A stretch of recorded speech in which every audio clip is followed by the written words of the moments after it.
Hey loves, how are you? We made it to day 19 of Inner Union.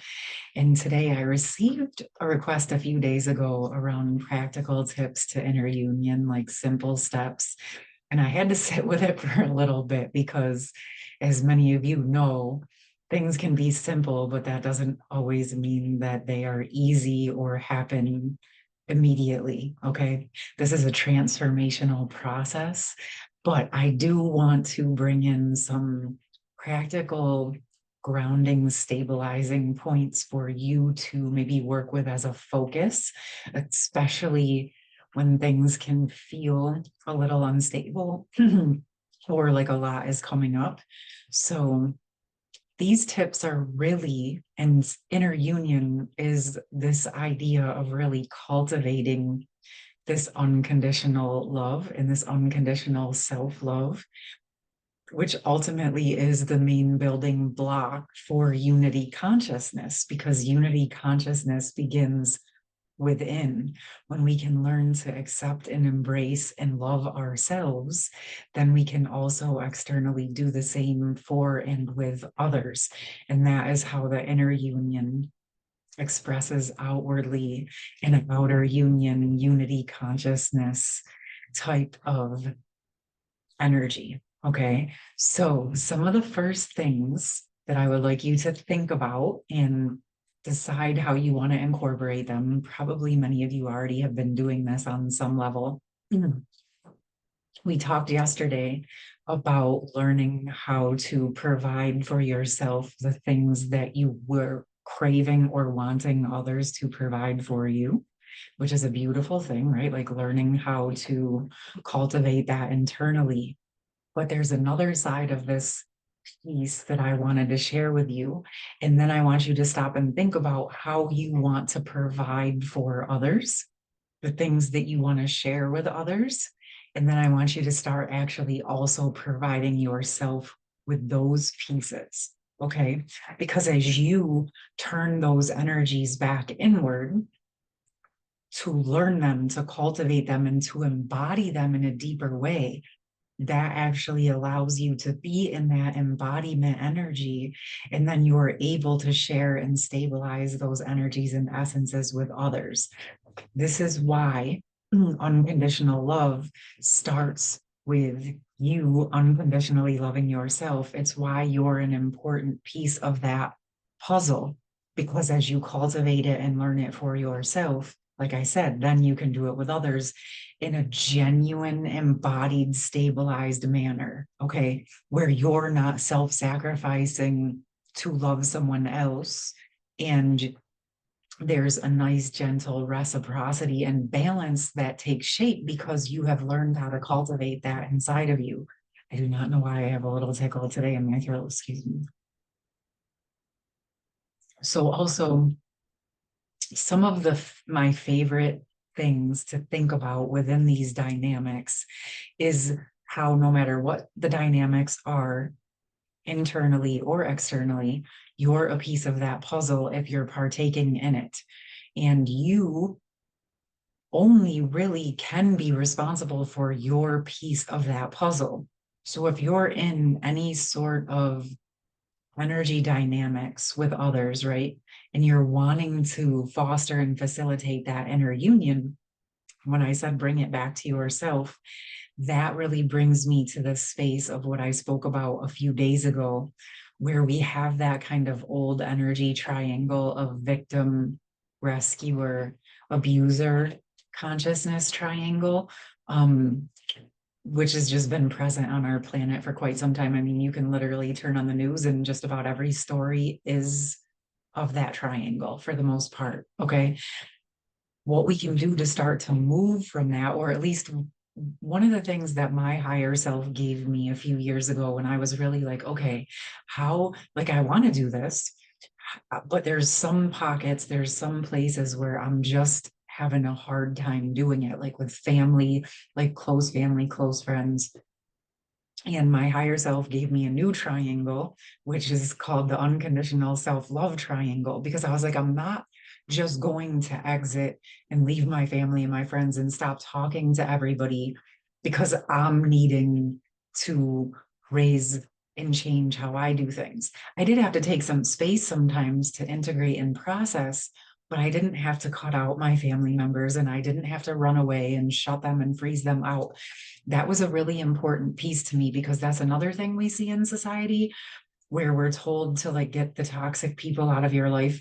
And although, yes, of course, if these are abusive situations and they're not resolving, please definitely exit and care for yourself. But when we start to get down to some of these nitty gritty codependent types of scenarios, oftentimes, if we truly stepped out of it all the way, there would be no one left, right? Because we all are holding some form of these old energies in our systems.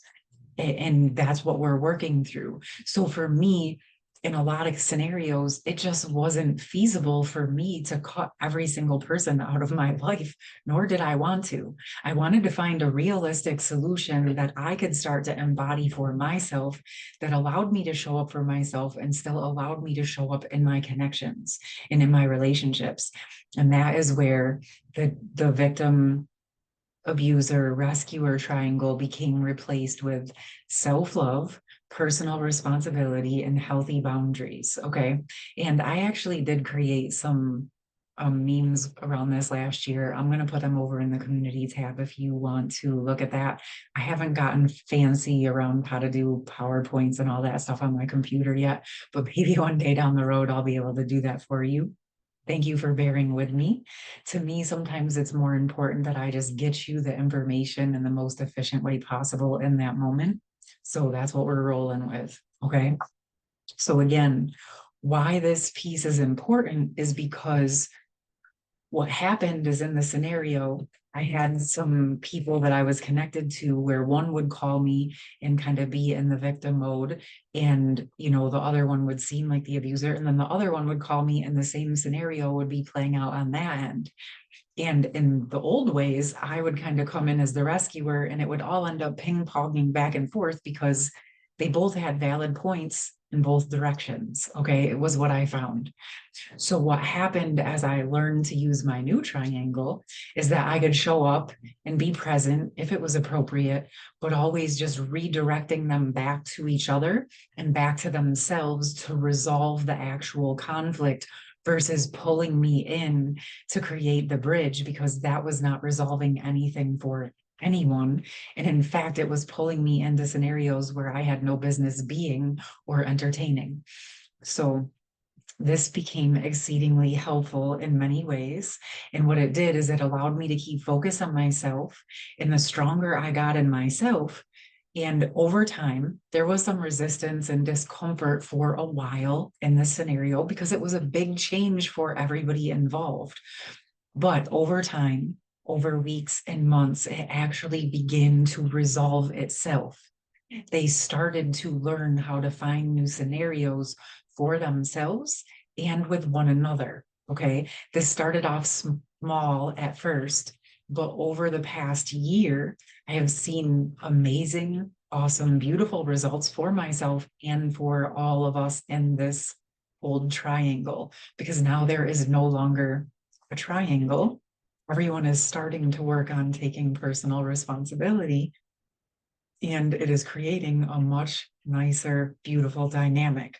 So this is why it only takes one person to begin these shifts and it starts to change the momentum in the other direction for everyone else that you're connected to. Which takes me to one of my favorite little sayings that I actually learned back in the day from the success principles. That guy, I can't remember off the top of it in my head, the guy who did the chicken soup for the soul books.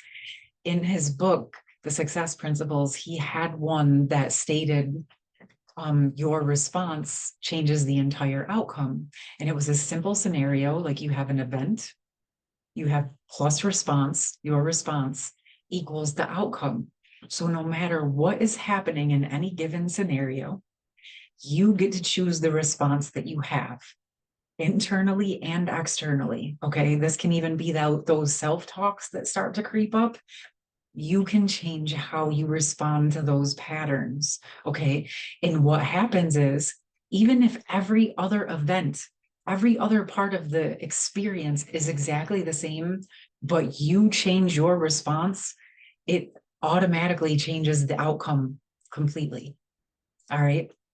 In the sense that now it's sent that ripple of energy that is affecting a different outcome and affecting a different trajectory into the future of these experiences and connections, especially patterns that we may have had a tendency to loop in the past, especially if they were patterns that we grew up in, didn't even know they were patterns. They were just how life was, right? But now we're growing and we're changing and we're doing things differently. So you can take into account your response will change the outcome when you choose to show up differently for yourself. When you choose to show up differently in your connections, it will shift those connections. There's really just no other energetic scenario outcome. It's going to change. We don't always know what it's going to be, right? But if you change, the things around you change. And sometimes I'll just say this, I've come to understand, because I have made a lot of big changes in my life, and the people around me have had to deal with a lot of changes. So what I've learned is oftentimes when you've been in patterns with people for a long time and you shift, like I said at first, there's some discomfort, there's some resistance, there may be some projection and some judgment. So prepare yourself in that. Hopefully it won't happen, but be prepared for it in the sense that understanding it's part of the transformation process, and it's really not about you. It's about whatever this is bringing up for their triangle, and it's going to help them be able to go ahead and look at that if they choose to do so. Okay. But if you can bring it again back to you and your responsibility, because you are your responsibility, right? And allow them their process, give them the space and the grace to adjust to the changes, and allow their system to say, okay, we're doing things differently. So now I got to figure out a new way of being. Because a lot of times, those of us that are making these changes, we're creating those ripple effects for a lot of people who aren't necessarily wanting or looking to make changes, but it puts them in these situations where they're kind of having to make some form of a change. And so just being gentle and respectful of allowing them space and grace to go through their transformation process in whatever way they do so can be tremendously helpful. Okay. Also, some of my favorite things is setting the intention for these processes of what you want to create. How do you want to envision you are responding in your relationships or in any given scenarios? And then give yourself space and time to unravel the distortion in the old programming between what you've known and what is in your system and what you actually want. Because intellectually, we can understand these concepts. Our higher self can even know that it's pure truth. But actually embodying it into our physical human form and embodying it and enacting it in our relationships is definitely something that takes time, because you're learning how to embody it, and it takes time to unravel and dissolve the old information so that there's enough space in your energy body and in your physical body for your soul to get all the way back into your cells. Okay. I've decided that I also feel like it's important for me to do a video around higher self embodiment and some tips around how to work with those energies in essence, is because really that's been a core piece of what has supported my transformation for me personally. Is it gave me a checkpoint and something to focus on as a goal. Some of you guys are probably already doing it, but if you would like that information or you have any questions around the higher self stuff, soul essence stuff, drop it in the comments. Let me know if that's something you would like. But it does feel like a very, very important piece of this inner union. And I'm sure that many of you are working on it, but it feels important to touch on. Okay. So another piece is in this unconditional self-love. It's really allowing yourself to commit to a deeper level and layer of truly dropping into non-judgment and non-expectation of yourself and others. Okay. And within that, many of you have probably already touched in on this too. I've actually had multiple conversations and sessions this week with you guys, which, by the way, it has been such a joy to connect with so many new faces and energies. I appreciate your connection here on the channel. But what we're finding is as we're discovering our attachment styles or just our attachment in general, the attachment energies are what creates the expectation, and the expectation is what creates the judgment. And it's all really interconnected with us attempting to fill an inner need for our that we're wanting and craving, which goes all the way back to the beginning, right? And finding ways to start to provide those things for ourselves allows us to truly start to unravel the attachments and the attachment styles so that we can foster secure connections versus attachments. Okay. I find for me, having new words or an energy feeling around like connection versus attachment, right? Because connection is just that reciprocity, where attachment is, it tends to feel like it goes into more of those anxious, avoidant types of energies where you get into the pushing and the pulling and the running and the chasing and all of those types of things. So as we're learning to calm those in our systems, it can be helpful to set that intention to replace the attachments with healthy, secure connections. Okay. And you can do this by working with your own internal energies. Once again, finding where it is that you feel anxious. Where do you feel like you want to run? Where do you feel like you want to chase? Where do you feel like you want to freeze out, wall off, block out, and book? Okay. All of those things, because I think most of us have a combo of those in our system because of our own internal tug of war energies that we've been really growing up in. Okay. So don't be surprised if you find that you do kind of have some of those in different scenarios. You might find with one person you have more of an anxious, connection. And with others, you have more of an avoidant, yeah, I'm gonna exit type of attachment. Okay. So just allow yourself to notice those things with the intention of dropping in a healthy, secure connection. Okay. And again, with all of this, this is about bringing in the space and the grace to allow this process to happen. Because even though these were so-called practical, simple tips, right? At the end of the day, they still take time. Okay. And you may find that you embody them and strengthen them and feel that you've really started to master them. And then you'll go and then you'll notice, oh my gosh, I just mastered that at an even deeper level. And that's kind of the beautiful part about embodying. And when you're out in the world and you're having these experiences with other people, and you start to notice over time your ability to resolve conflicts in a gentler way or in an easier way, or you start to communicate with people that you care about. And instead of them resisting your communication, they're absorbing it.